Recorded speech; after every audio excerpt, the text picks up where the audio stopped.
Welcome everyone, it's Sunny in Van, where the grass is always greener. On this channel, we try to shed some light and educate on real estate, cryptocurrencies, business, and the blockchain. This channel is sponsored by Movement Technology Inc., a digital marketing company. Get creative with movement. On this channel, you may see some links that we may get a commission or referral payout. We want to make that clear that we do get some money that helps support this channel and the content that we produce. Before we move forward with this episode, disclaimer alert, the content on this channel is for educational and informational purposes only. This is not professional or educational advice. With that being said, let's move on to some real estate news. It's sunny. It's sunny in Van. All right, everyone, before we move forward with the real estate news, I would like to say I am a licensed realtor in British Columbia. So if you're looking to purchase or sell your home or looking for a condo or investment property, please do reach out. We will be happy to work with you and help you out with your real estate journey. Let's get back to the news. Greater Vancouver home sales up 77% from January, down 47% from last year. Calgary housing inventory sinks to 2006 levels. Sales almost halved. Alberta bored. Canadian commercial real estate investment could reach a high of $49 billion in 2023. More Ontario residents look to get a private mortgage. Financial services regulator. Housing affordability significantly worse today than a year ago. Calgary housing inventory sinks to 2006 levels. Sales almost halved. Alberta board. The Calgary Real Estate Board says last month's inventory levels were among the lowest the market has seen in February since 2006, as sales were almost halved from a year ago. Canadian commercial real estate investment could reach high of $59 billion in 2023. The outlook for commercial real estate looks bumpy in the near term, but CBRE's 2023 forecast predicts a soft landing could still be in cards. More Ontario residents look to get a private mortgage. Financial services regulator. As high inflation, rising interest rates, and a slowing economy weighs in on consumers looking to jump into the real estate market, more Ontario residents are likely to enter private mortgages instead of a traditional loan, according to the Financial Services Regulatory Authority of Ontario. Now let's move on to some cryptocurrency. It's sunny. It's sunny in Van. All right, everyone, before we get started with the crypto charts, I would like to ask you, do you understand what cryptocurrencies are? Are you just seeing the news about Bitcoin and Ethereum and the XRP case that's going on with the SEC in the United States? If you are not familiar with cryptocurrencies, I suggest looking into Movement's blogs and reading through what they have. There's a lot of detail there and information that will help you educate yourself and understanding what cryptocurrencies are. If you don't have the time to read the blogs, they also have multiple videos out on YouTube that you can follow and understand what cryptocurrencies are and where they're headed and why you should be interested in them. Please do educate yourself before you ever do an investment in cryptocurrencies. With that being said, let's get back to the charts. All right, everyone, we are here on the Bitcoin chart. It looks as Bitcoin is at $22,300. Now, this recording is on March 4th for Sunday. So just to give you a heads up, it's around 3 p.m. of me actually doing this recording today. So we can get this up for you guys tomorrow. And it looks like there was a dip. It was around $23,400, and it took over $1,000 dip recently to $22,300. Now, from a lot of experts that I've been seeing right now lately are saying that Bitcoin could potentially go below $20,000. So we'll look at this chart over the weeks and just to see where Bitcoin is headed. Right now, as you can see, let's go back to the all-time highs here. Let's reduce this so we can go back to the all-time highs. And as you can see, that Bitcoin was roughly almost at $70,000 US. Since then, it is way below that mark. You're looking at $22,000 right now, currently today. We'll see where Bitcoin will be in the future, right? Is it gonna go back to where it used to be? Is it going to grow? Is it going to fall that much more? Again, we can only speculate. There's way too many variables that are going to really tell the story here. We can never predict the market. We can look at the data and that's all we can do. But you can see there was a massive downtrend here where it completely crashed. And there's another all-time high previously here where there was a crash, a big bullish market. As you can see that it went all the way up, but you can see right now from here all the way down to right here, look at that downwards trend that you can see that it's gone. Hopefully in the future that this will eventually start going up, but as of right now, there's not much that we can look forward to other than the news, the variables, and let's just see where Bitcoin ends up in the future. Hopefully this is the future and it does continue to grow. I know that I'm invested in Bitcoin and I'm hoping for this to pump. If it does go down any further, I'll be sure to be purchasing maybe $100 a week, maybe $100 a month, depending on my appetite for this month, and continuously dollar cost average. But let's move over to the Apple stock right now.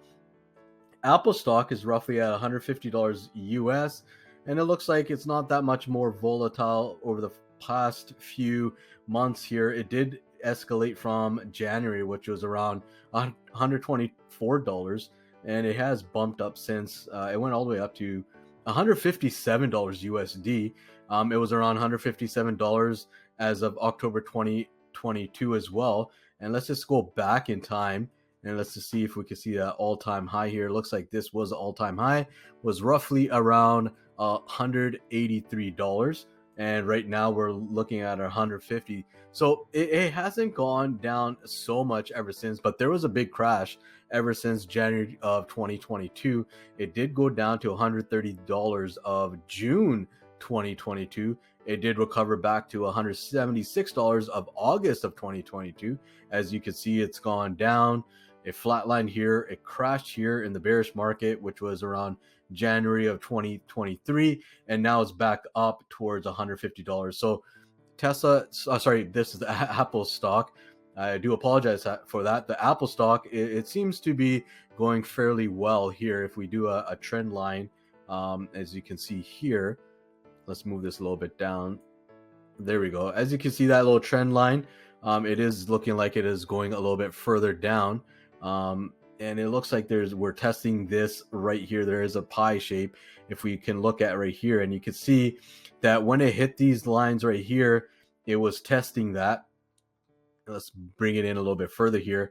It was testing that line right here, and that's where we saw a little bit downwards action, and now we're going a little bit up. So we'll see how this goes in the future. Again, Apple stock is looking like it's pretty strong here. Let's move on to Amazon. Amazon stock is sitting at $94. They had a recent high on the 2nd of February at $114, which is above from $81. So there is an upwards trend going on here in the recent news here over the past month. And we'll see where this is going to head over in the upcoming days. But let's just go back. Oops. Let's just undo that. Let's just delete that one out. And let's just go a little bit further back here on the chart to get the all-time highs. I'm just shrinking this down, so at least I can get to previous all-time highs here. As you can see, look at that flat line sideways action. You're roughly at $167 of 2022. July of 2020. That is a sideways action. Look at that. There's not that much of a volatility that you can see. It's kind of stayed around that number, 177, goes down to 147, up to $177. Up to an all-time high of around $188 USD. But as you can see, that there has been some sideways action for quite some time, and it's only around here where you can see the crash that starts happening. Let's just make a line from $188, which was roughly around 2021, and just have an illustration of where we're at right now. As you can see that action right there. It's gone up and down, but it stayed below this line, as you can see here, and we're here today, and it looks like there may be a pump. Is it going to go up? Is it going to go downwards? We're not sure, but we'll be sure to pay attention to all of this in the future. We'll see where this Amazon stock is going to go. It looks like these points are meeting right now, so that could maybe change this little sentiment here. Is it going to test this area? Is it going to go above or below? We'll have to see in the weeks to come. But right now roughly $95 USD is this Amazon stock. It is up from $81, which was of January of 2023 at the beginning, but it is below the beginning of February of 2023. As you can see, is $95. Now let's move over to the Tesla stock. Tesla is roughly at $197 USD, close to $200, but that is a big increase right here. As you can see, beginning of January, it was $101 USD. It did climb past $200 to $217 USD, roughly mid-February of this year, but is around roughly of $197 USD. It did dip quite a bit right here, as you can see. We'll see where this is going to go in the future. Again, a lot of market sentiment, a lot of these experts are saying that there is still a crash about to happen, further than what we've seen previously. So we'll see how that goes. Going a little bit further back, as you can see, there was an all-time high of $414 USD. There's a big change, that for sure. Half of that of where we are right now is $200 roughly USD. So you could see that this has crashed quite a bit. And if we go a little bit further here, let's just make a little bit of a chart. As you can see, the lines, we go from the top over there and we're down here. There, as you can see, it's stayed relatively below this line that we just created. You can see a little bit of a peak over here, but majority of the time it stayed well below this line. And you can see the most of the action when it was quite low at $101 right here, it did bump up to $217. And if we go back here, a further all-time low, and we make a line here from an all-time high, maybe there's a little bit more up and down action that we're going to have to go. And I believe maybe around this area, this is looking like October of this year. Are we going to test these lines right here? Are we going to go past it? We're going to stay below it, above it, and we'll see what happens. At some point, there'll be some pressure, and maybe it'll break out between these lines, and either it's going to go down or up. But these points from the all-time low right here, as you can see, that trend line is happening around October 2023. That's just a variable. That's just, me building some lines on this chart. We'll see what happens in the years to come. With that being said, let's move over to some business news. It's sunny. It's sunny in Van. All right, everyone, before we get into the business side of things, I would like to give you some tips. Now, I did build a business from 0 to 7 figures, and I started that in 2019 with a strategic exit at the end of 2021. I would like to pinpoint what helped me out. One of the factors is sales calls. Now, do you run a business? Are you a realtor, mortgage broker, an entrepreneur, or a small business owner? What is it that you're doing on a day-to-day that really brings in the revenue, the income, and the sales? What I suggest is making sure that you pick up that phone and do at least 10, 20, up to 50 calls a day, a minimum. Now, if you're not the person that makes a call, make sure you talk to your business development reps, your salespeople, and see how many calls are they doing on a day-to-day basis, and how long is that pitch when they do that call. Make sure that pitch that they're doing is only 90 seconds to 3 minutes. Don't make it any longer, because people will start to lose interest. And also, what is the window that you're calling? I know from my experience, best windows are between 9 in the morning to 11 in the morning if you're going to call in the morning, and in between 1 p.m. and 3 p.m. if you're going to be calling in the afternoon. Another thing is try to avoid the Monday and the Friday if you got some big calls that you need to do, and these are big prospecting calls, and they're a little bit more warmer. Why? Because Monday people are getting over the weekend, and they come in and they got a lot of emails and catching up to do, or any fires that they may have had over the weekend. And on Friday, they're worried about the weekend. They're already closing off their business, or they are shutting down emotionally, saying, you know what, I got plans on the weekend. It's Friday night.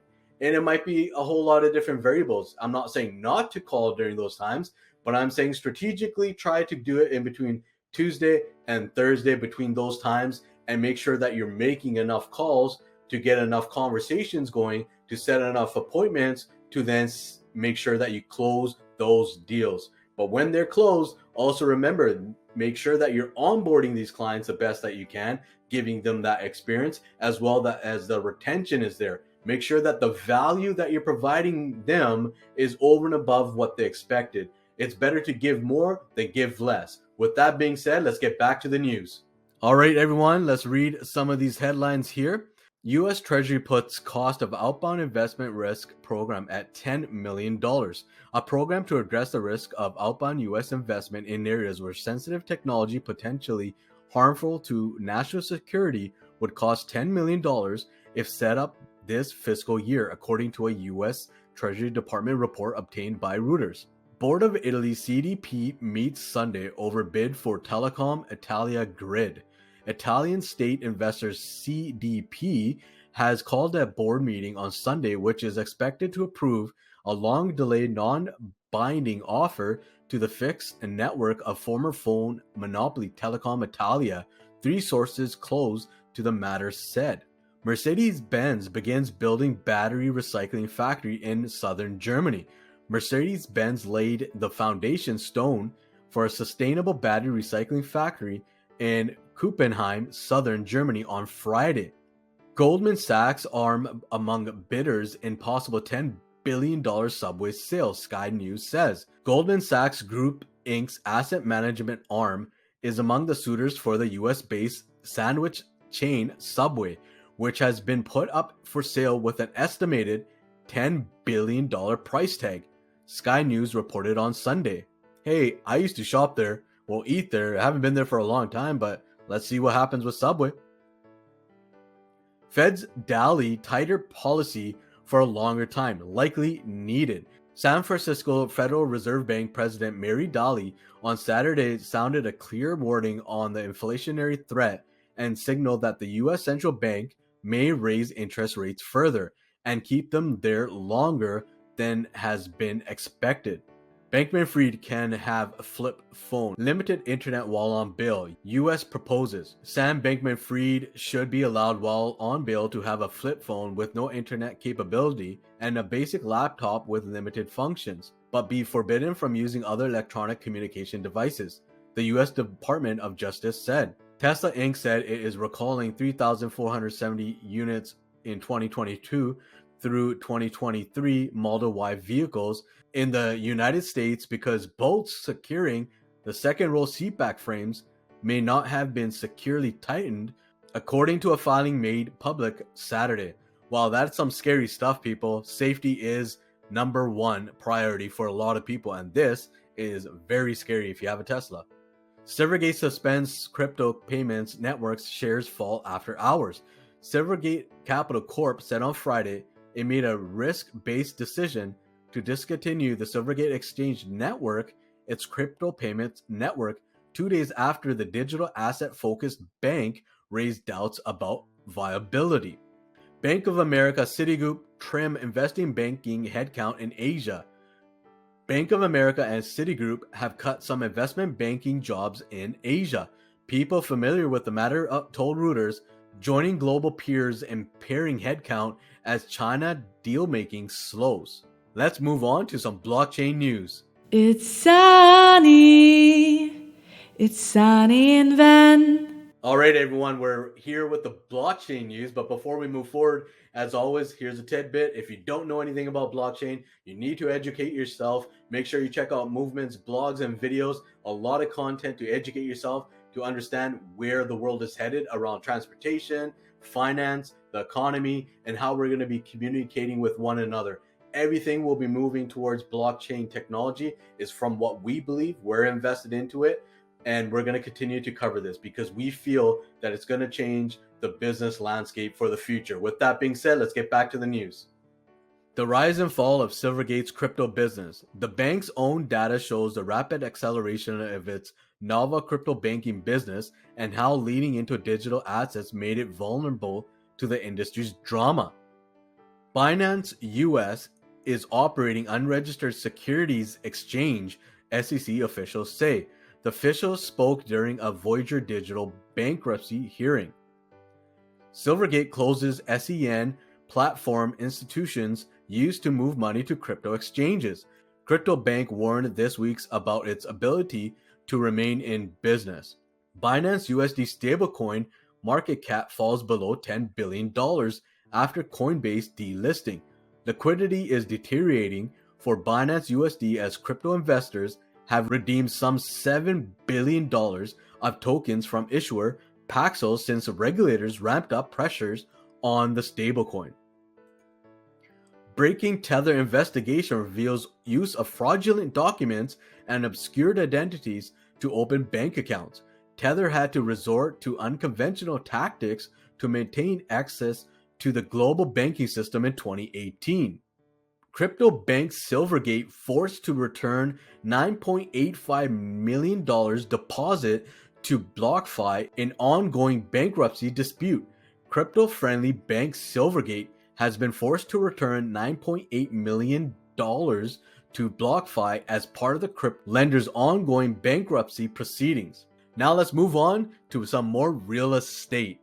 It's sunny. It's sunny in Van. All right, everyone. On this show, we like to dive into some more real estate analysis and seeing where a return on investment will be. So let's get right into it. Let's look back into Vancouver, BC. And with the interest rates going a little bit higher that they're saying out in, I believe, March 8th in Canada, let's head over and do a quick analysis on a condo here. We're going to go for a 3-bedroom, maybe 2 washroom. Actually, you know what? Let's do it with 1 bed, 1 washroom here. And let's just see what pops up in Vancouver. You know what? There's a lot of properties right here. Let's go a little bit into this little downtown core here around Cole Harbor area. Let's see what comes up here. There's an older building. Let's see if we want to use one of these here, West End. You know what? Let's just use this one right here on Pendrell Street. All right, everyone. Let's quickly go over some of these pictures here. You can see a kitchen here, microwave, oven. You got your fridge. Not bad for cabinet space here. It looks like you got nice big windows. You can see it's overlooking into another apartment. Kitchen, dining room, living room. Nice, what is that? Aqua blue, I guess, or teal. I'm not really sure what type of blue that is. That looks like a living room. A bedroom right there with like a little closet. You do have a washroom over here. Well, that's a really cool picture, as you can see. We'll look at which realtor has put this together. That looks like the entrance of this apartment here. Oh, it looks like there is another kitchen here. I'm not sure what's going on here. Or was this the same kitchen? And we have a different view? Yeah, same kitchen, a different view. Let's leave this out here. Yeah, it looks like, the same kitchen. You got a dining room. Living room right here. Quickly going through these pictures. The bedroom. Another picture of the washroom. Hallway, closets. More pictures of the bedroom. Oh, that is all. This is listed for $525,000, unit 305, 1743 Pendrell Street, Vancouver, British Columbia. This listing agent is Stuart Pedamers. I'm not sure how to say that. I do apologize for butchering your name. If you need to reach out to the listing agent, 604-531-6800. If you are unrepresented party, you don't have a realtor, and you're looking to purchase this, please do reach out to me. I'll be more than happy to help you out. It looks like Stuart is part of Remax Colonial Pacific Realty, 15414 24 Avenue, White Rock, British Columbia. If you need to reach the office, 604-541-4888. Let's look at the description that they have put into here. Top floor, 1-bedroom and den home in the heart of the West End. Updated in 2017 with concrete counters, stainless appliances with convection oven, and kitchen cabinets. Original oak flooring. This is a wonderful value for the West End. Comes with an underground parking spot. There's full height locker as well. This amazing location. You can walk to everything you need, close to Stanley Park, and enjoy the Vancouver downtown lifestyle. This home is virtually open at all times. In the multimedia link, contact your realtor for more information for you to book your showing today. It looks like it's been on realtor.ca for 22 days, built in 1955, previously sold on May 3rd, 2016 for $395,000, and this is 676 square feet. There are shares in a cooperative, I guess. Let's look at the statistics here in this area. As you can see, this is the area we're looking at. There are 738 people Average household income is 76,500. Number of households in that area is over 500. Is 517. Medium age of everyone in this area is 46 years old, and households with children is 20%. Now, let's go check out what are the interest rates currently, and we'll work with that. It looks like we are at the best interest rate of 4.89%. So we'll do the analysis based upon 4.89%. Now let's move on to the part of the show that we call A Sunny World. It's sunny. It's sunny in Van. All right, everyone, welcome to A Sunny World, where we do analysis on return on investment on a property such as this that you saw us go to realtor.ca. Now, there's too many variables, so this is just for educational purposes only, but we're going to run through this and hopefully to give you some guidance on what to expect on a return on investment with the interest rates currently. So let's go back here and change the price to $525,000, and we're going to quickly change this to 1 bedroom and 1 washroom, and then move on to this analysis here. As you can see, we have put this all together, and I would like to thank the Movement Technology team to have put this all together for us to even bring you this analysis.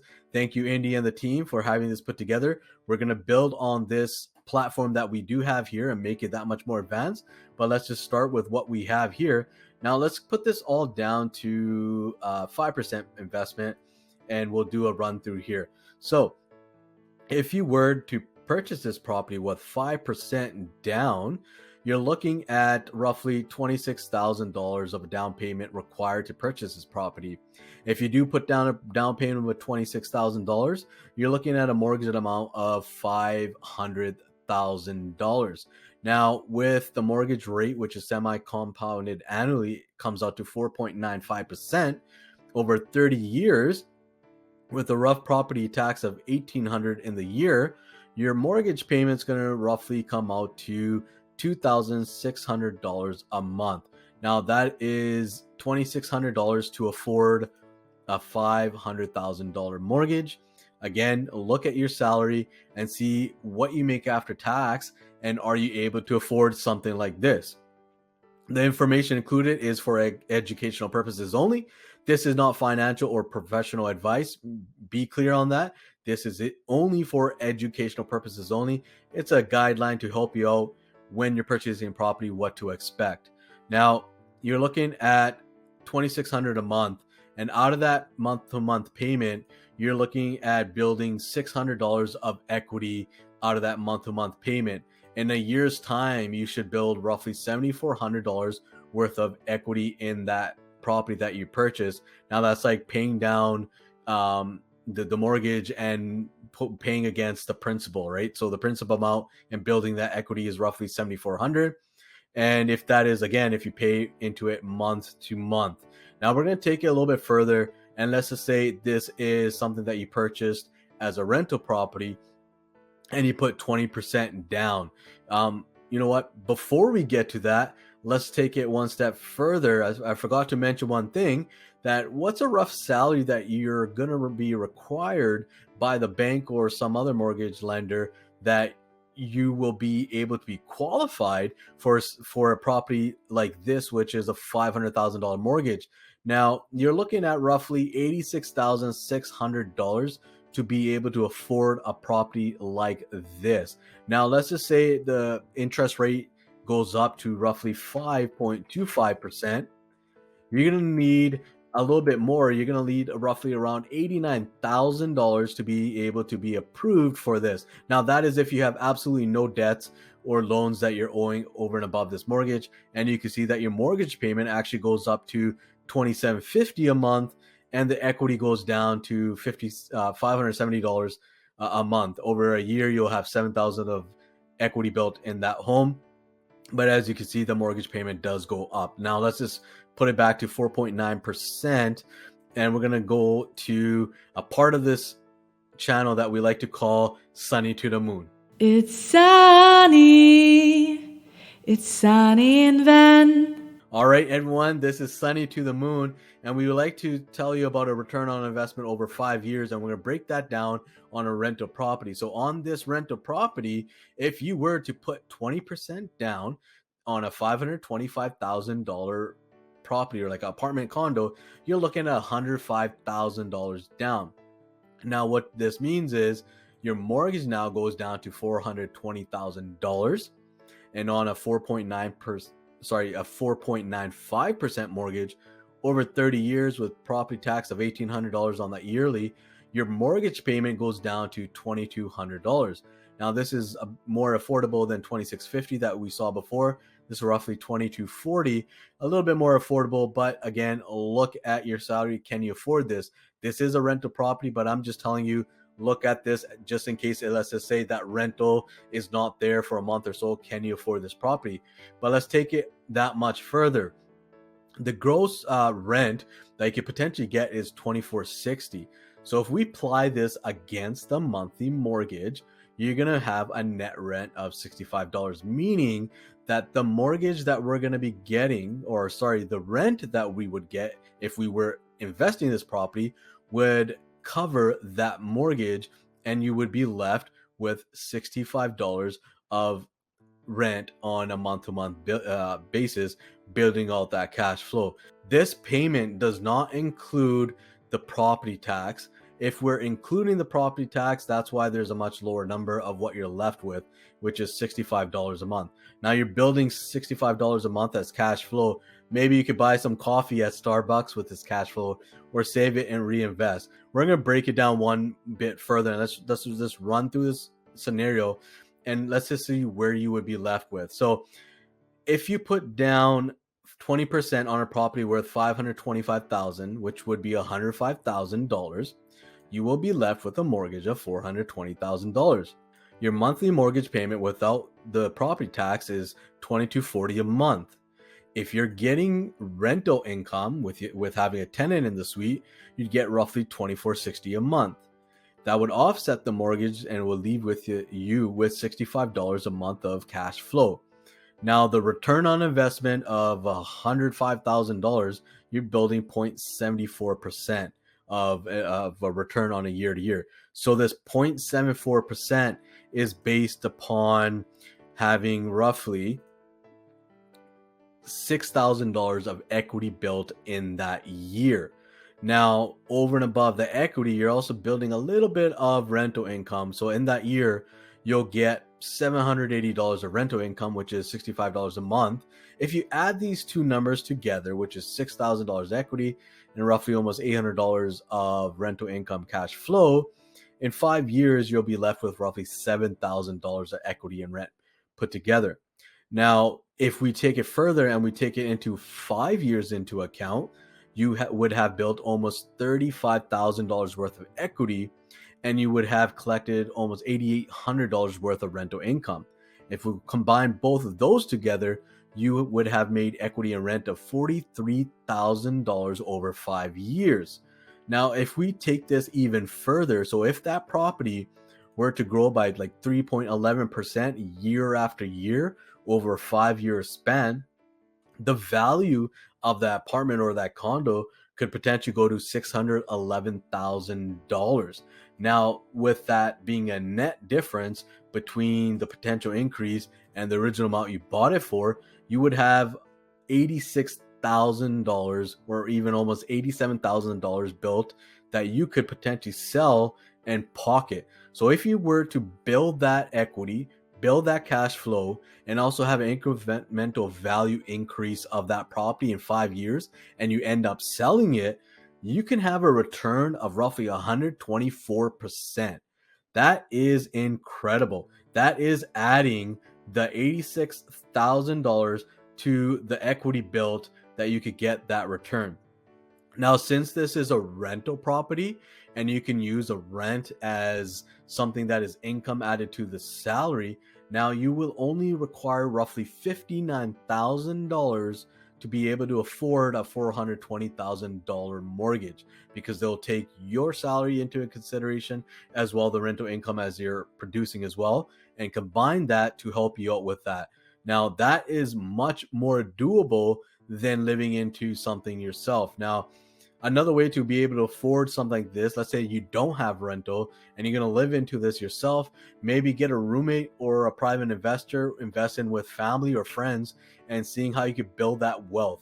The biggest thing that I see when I invest into real estate is I want to see where I can build a positive cash flow and utilize that money to build that much more wealth and then reinvest that equity into another property. What I mean by that is, if this does increase to $611,000 and you built that equity in the house, which is roughly like $35,000 over that span, and the bank is willing to refinance 80% of that home value, you could potentially get a line of credit of $100,000 over 5 years by pulling that equity out and refinancing it. Again, talk to the experts. This is only educational purposes only, but now you have roughly $100,000 to be able to reinvest into another property that may be able to do the same thing for you, and you could continuously build that wealth. And that's the strategy that if you look like into the bigger names like Robert Kiyosaki and understand how they're building wealth, visualize what you can do in your future, understand where real estate can really take you. With that being said, thank you so much for your time. Thank you for checking out this channel. I hope this channel has brought you a lot of value, especially this return on investment in property. We think this is a great guidance to understand where you can build wealth around real estate. Educate yourself. If you have any questions, please do leave it in the comments below, or you can reach out to us or reach out to the movement team. They'll be able to help you out with that. I am a licensed realtor in BC. Please do reach out and let's start your real estate journey. All right, everyone. I would like to thank you for taking out the time of your busy day to watch this week's episode. Please do like this video, subscribe to this channel, and we'll continue to bring you more value each and every week. We're going to be updating this channel. We're going to get that much better. We do apologize that the channel was not able to release a video last week. We are working on to do this much better, and eventually we're going to get into daily videos and hopefully live video streams. If you have any content that you would like us to cover, make sure that you leave it in the comment below and we'll be able to look into it and hopefully provide it in next week's episode. With that being said, Sunny out.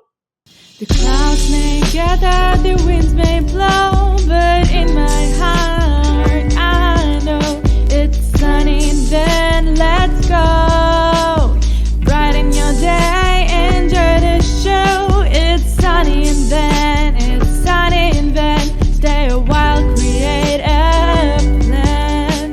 It's sunny and then, it's sunny and then, here to help the best he can.